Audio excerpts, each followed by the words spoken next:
আসসালামু আলাইকুম। সুপ্রিয় দর্শক, আপনারা এই মুহূর্তে যে মসজিদটি দেখতে পাচ্ছেন, এই মসজিদটি হলো ঐতিহাসিক মসজিদে কিবলাতাইন মসজিদ।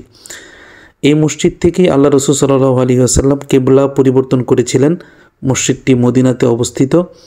হাজী সাহেবদেরকে নিয়ে আমরা এই মসজিদে জিয়ারায় গিয়েছিলাম।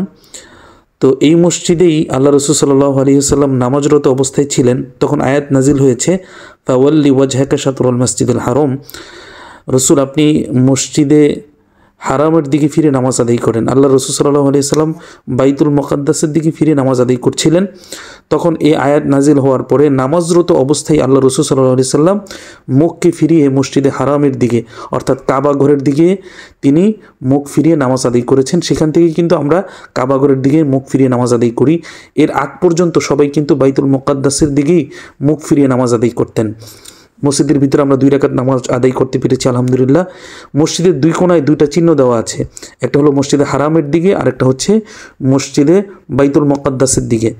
ঠিক আছে, তো উপরে আপনারা একটু লক্ষ্য করলে বুঝতে পারবেন, আমি চিহ্নটা আপনাদেরকে দেখাচ্ছি। এটি মসজিদে হারামের দিকের চিহ্ন, আর অপর প্রান্তে আরেকটি বাইতুল মুকাদ্দাসের দিকে চিহ্ন রয়েছে।